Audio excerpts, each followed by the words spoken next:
Ikhwani fillah rahimani wa rahimakumullah. Selanjutnya di sini kita masuk kepada peristiwa yang selanjutnya menjelang kelahiran Rasulullah sallallahu alaihi wasallam adalah peristiwa Ashabul Fil. Peristiwa perang gajah. Perang gajah ini terjadi pas di tahun kelahiran Rasulullah sallallahu alaihi wasallam. Diceritakan dulu di negeri Yaman, tepatnya di San'a, ada seorang raja berasal dari Habasyah.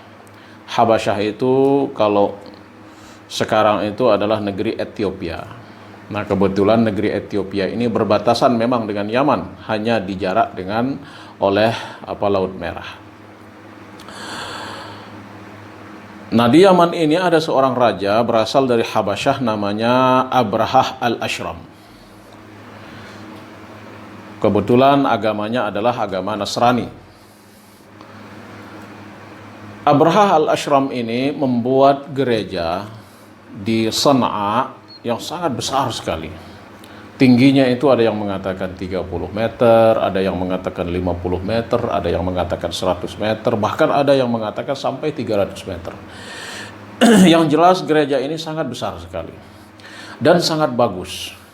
Lantainya berhiaskan marmer yang sangat bagus sekali, tembok-temboknya juga sangat bagus sekali, bahkan di beberapa sudut-sudutnya itu mursaun bidzahab, dilapisi oleh emas. Yang jelas indah sekali. Dan itu menjadi kebanggaan daripada Raja Habasyah, Raja Abrahah al-Ashram. Tujuan pembangunannya adalah agar menjadi destinasi, ya bisa kita bilang destinasi wisata lah waktu itu. Karena haji di negeri Arab itu sangat identik dengan jual beli perdagangan waktu itu.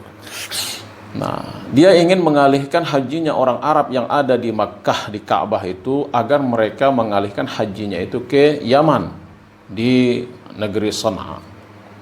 Makanya dibuatkan gereja yang sangat besar sekali dan indah.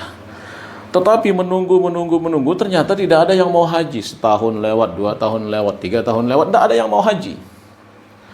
Tidak ada yang mau haji. Bahkan ada informasi, ya, gereja ini dibangun oleh Abraha agar orang Arab itu pergi haji ke situ. Justru ada seorang Arab yang datang ke gereja itu, bukannya ingin melaksanakan ibadah haji. Justru dia masuk ke gereja itu dan buang air kecil, buang air besar di dalam gereja itu.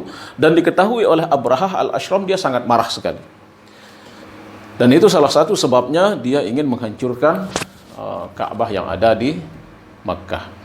Dan dia membuat keputusan bahwa Ka'bah ini harus dihancurkan agar orang mau melaksanakan ibadah haji ke tanah San'a yang ada di Yaman, mengelilingi atau masuk di dalam gereja yang dibangun oleh Habasyah. Dia siapkan pasukan, pasukannya banyak, ada pasukan berkuda, ada pasukan jalan, ada pasukan bahkan ada pasukan pil. Pasukan fil, yaitu pasukan gajah. Dia mulai keluar dari San'a menuju Makkah untuk menghancurkan Ka'bah tersebut. Pasukan mulai bergerak, ya, orang-orang Arab sudah mendengar pergerakan Habasyah ini, pergerakan Raja Abrahah al-Ashram ini, dan di situ ada terbetik di hati sebagian orang Arab ingin membela tanah Makkah ini agar tidak dinodai atau tidak dihancurkan oleh pasukan Abrahah al-Ashram. Keluarlah raja dari Himyar, ya. Keluar raja dari Himyar, namanya Dzu Nafar, membawa pasukan, ya, untuk menghadang Habasyah, menghadang Raja Abrahah ini di perjalanan. Tapi karena pasukannya sangat kecil sekali, tidak bisa bertahan di hadapan pasukan Abrahah, maka dia kalah dan dia menjadi sandera dari Raja Habasyah, Raja Abrahah. Dzu Nafar tertangkap, tetapi dia minta kepada raja, mengatakan, "Ayyuhal malik, fa inna istibqa'i khairun laka min qatli." Sesungguhnya hidupku akan lebih menguntungkan bagimu daripada membunuhku. fastabqini, ya, jangan bunuh saya, katanya. Nah, Raja Abrahah ini, ya, walaupun dia serem, ya, atau dalam bahasa Arabnya itu sarim, ya, serem bahasa kita itu, tetapi kalau dia dimintakan maaf itu hatinya lembut, ya, langsung dia maafkan Dzunafar ini, tetapi dia tetap di borgol. Dia lanjutkan perjalanannya sampai dia di Biladil Khas'am namanya. Keluarlah di situ seorang tokoh juga ingin menghadang Raja Abrahah ini, namanya An-Nufail ibnu Habib. An-Nufail ibnu Habib. Di situ dia keluar, ya, untuk menghadang Raja Habasyah ini. Sama dengan Dzunafar, tidak ada daya dan upayanya, pasukannya sangat kecil sekali untuk menghadapi pasukan yang sudah disiapkan besar oleh Abrahah al-Ashram. Ya, pertempuran yang pertama langsung kalah dan dia ditawan juga sama dengan Dzunafar. Ya, dan dia juga minta sama seperti yang diminta oleh Dzunafar. Dia mengatakan, ayyuhal malik fa inna istibqa'i khairun laka min qatli. Wahai tuan raja, sesungguhnya hidupku mungkin lebih bermanfaat untukmu daripada kamu membunuhku. Membunuh saya udah selesai, nggak ada manfaatnya. Ini raja kecil, nggak ada apa-apanya, gitu kan. Kalau raja besar dibunuh mungkin ya sudah selesai. Ini raja kecil, nggak ada apa-apanya. Makanya Abrahah mendiamkan dia. Bahkan dia menambahkan di sini, apa katanya? Fa inni alimun bi ardil Arab. Saya ini tahu seluk-beluk tanah Arab ini. Mana yang berduri, mana yang tidak berduri, mana yang melembah, mana yang lembah, mana yang tidak lembah, mana yang dekat perjalanannya, mana yang jauh. Saya tahu itu semua, katanya. Makanya jangan bunuh saya, kata An-Nufail ibnu Habib ini. Oke, tidak dibunuh oleh Abrahah, tapi tetap di borgol.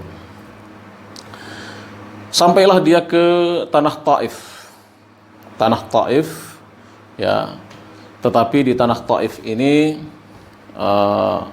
ada seorang tokoh juga keluar menghadapi Abrahah al-Ashram. Tetapi keluarnya tidak dengan pasukan, tidak ingin menghadang Abrahah al-Ashram, tetapi ingin membagus-baguskan, atau ingin bahasa sekarangnya itu menjilat kepada Abrahah al-Ashram. Namanya adalah Mas'ud, ya. Di sini disebutkan namanya Mas'ud ibnu Mu'attib. Mas'ud ibnu Mu'attib. Dia langsung menjilat di situ, mengatakan ketika sampai Abrahah di Taif, dia keluar, ya, membawa baju ketokohannya bersama rakyatnya. Dia keluar, apa katanya? Ayyuhal malik, wahai tuan raja, nahnu abiduk, kami ini hamba-hambamu. Apapun yang kamu perintahkan kepada kami, siap kami laksanakan. Dan dia berkata, walaisa bainana wa bainaka alladhi turid. Kami nggak ada urusan dengan tujuanmu ini. Tujuanmu kan mau menghancurkan Ka'bah. Ya, hancurkan saja, kami nggak ada urusan, nggak mau ikut campur, katanya. Yang penting kami aman di sini, ya, tidak mengganggu engkau dan kau tidak mengganggu kami. Mau hancurkan Ka'bah, mau apa itu terserah, jalan saja pergi ke sana. Ya, laisa bainana wa bainaka alladhi turid. Tidak ada hubungan kami dengan apa yang engkau inginkan hancurkan itu. Ya, hadza anta wa sya'nuk, katanya. Itu terserah ente, katanya. Bahkan, ya, Mas'ud ibnu Mu'attib ini menyuruh anak buahnya, memerintahkan anak buahnya namanya Abu Rughal.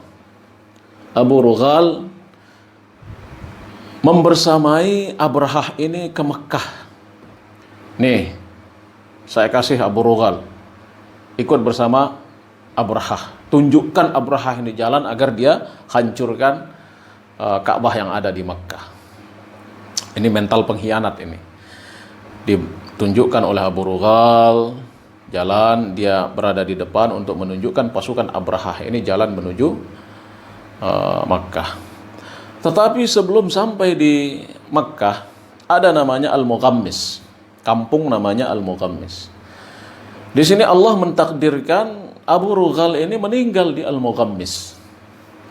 Dia dikubur di situ. Ya, oleh karenanya dari saat itu, ya, dari saat Abu Rughal ini meninggal, ya, sampai beberapa tahun sebelum ini, ya, kubur Abu Rughal ini selalu dilempar oleh orang. Ya, ini pengkhianat pertama, ini pengkhianat pertama, ini pengkhianat yang mau menghancurkan Ka'bah. Ya. Jadi Abu Rughal ini kabarnya itu marjumun min jami'in nas. Semua orang yang lewat di situ melempar kubur Abu Rughal ini. Kemudian ikhwanillah rahimani wa rahimakumullah. Tetapi di Al-Mughammis ini ada yang melanjutkan misi Abu Rughal. Di situ namanya Al-Aswad Al-Himyari. Al-Aswad Al-Himyari ini melanjutkan misi Abu Rughal, menunjukkan jalan bagi Raja Abrahah menuju Makkah untuk menghancurkan Ka'bah. Sebelum sampai masuk ke kota Makkah, ya, Abrahah membuat muaskar di Takhum, kota Makkah, di luar kota Makkah, di situ untuk melihat keadaan, dan dia mengirim Al-Aswad Al-Himyari ini masuk ke kota Makkah. Ayyuhal Aswad, katanya, wahai Aswad Al-Himyari, masuk sekarang ke kota Makkah, saya nunggu di sini, katanya. Lihat keadaan di situ. Apakah ada pasukan besar atau enggak? Lihat keadaan di situ. Dia masuk ke kota Makkah, ya. Ternyata tidak ada pasukan, dia melakukan macam-macam di situ, dan dia mengambil, ya, mencuri 200 onta milik Abdul Muttalib, kakek Rasulullah sallallahu alaihi wasallam, dibawa ke Abrahah. Dibawa ke muaskar atau tempat singgahnya, istirahatnya para pasukan di luar kota Makkah.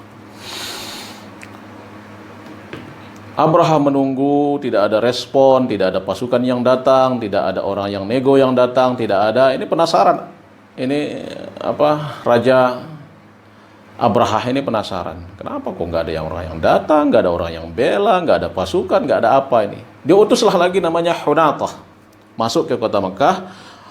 Ya, Hunatah masuk ke kota Makkah.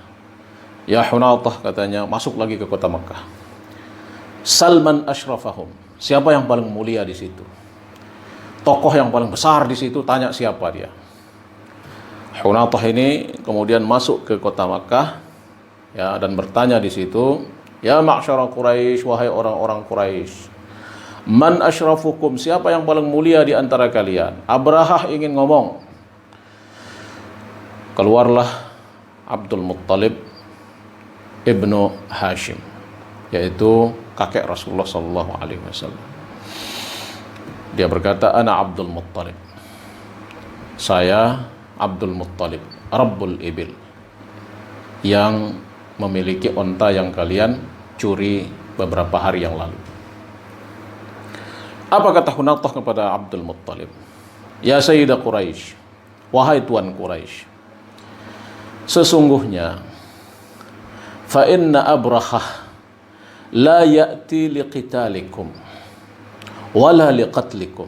Sesungguhnya Abrahah ini tidak datang ke sini untuk berperang dengan kalian, tidak juga datang untuk membunuh kalian. Oh begitu, kata Abdul Muttalib. Terus apa yang dia inginkan dia datang ke sini? Hunatah menjawab, Abrahah itu maunya ini, menghancurkan Ka'bah ini. Abdul Muttalib menjawab, innama ana Rabbul Ibil. Saya ini tuannya onta-onta yang kalian curi. Saya yang punya. Kepunyaan saya adalah onta-onta yang kalian curi beberapa hari yang lalu. Kalau ini bukan kepunyaan saya, Ka'bah ini bukan kepunyaan saya, ada yang punya. Kalau yang punya membiarkan kalian menghancurkannya, ya sudah, tidak apa-apa. Tapi kalau yang punya tidak membiarkan kalian menghancurkannya, ya dia akan dibela. Oh, kalau begitu keputusannya bukan di saya. Silahkan segera berhadapan dengan Abrahah di luar kota Makkah.